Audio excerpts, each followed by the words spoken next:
abusisiwa amehlo abona elibonayo.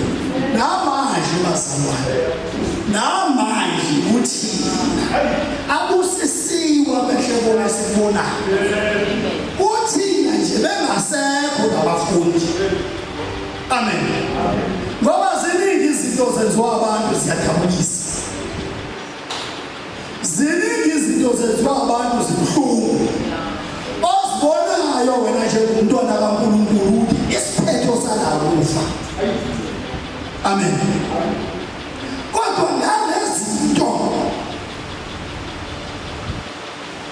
osibonayo abangazibuliyo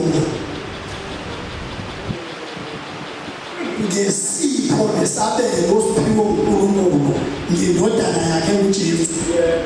Amen bazalwane. Asingathathi sengazuthi wafela isi. Zakhona asincane. Asingathathi wafela isi. Kwakufanele bazalwane ukuze nathi sasihlele sihambe kule ntando yakho. Abaprofethi amakhosi babethanda ukubona lokho bazalwane. Amen. Niyabona ukuthi ngabantu abaphuthwe ithuba elihle kanjani. Niyabona ukuthi ngabantu abaphuthwa yini. Isipho esihle kanjani. Abaprofethi ababengenze lutho, ababebahle, bethandela uNkulunkulu. Kwafika isikhathi sabo sokuthi bahambe. Amakhosi engenzanga lutho, engenakale busa kahle. Kodwa babonana. Abusisiwe abona lokho engibona abazalwane. Ubona konke ngemali. Ukukholwa kwethu asikubambisise. Amen. Sikwenzisise. Sizoholwa uyena uJesu. Asizuhamba ngokwethu uqobo. uNkulunkulu ubona ngaphambili.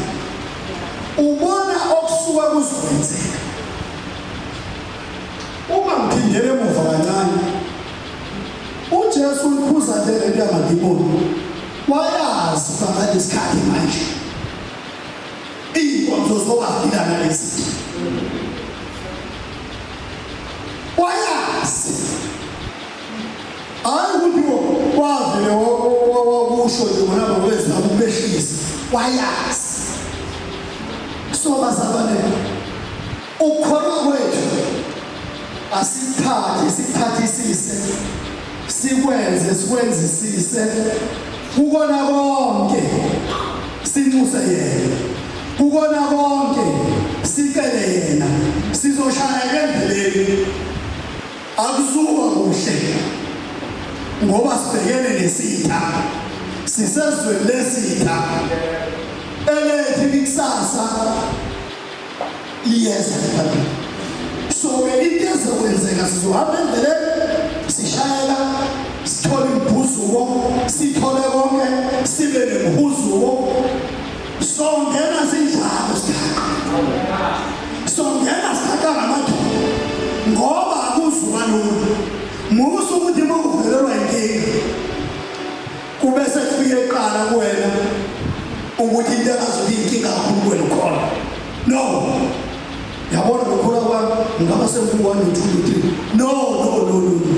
Thina sisanda la ukholwa beke kufike lokonke.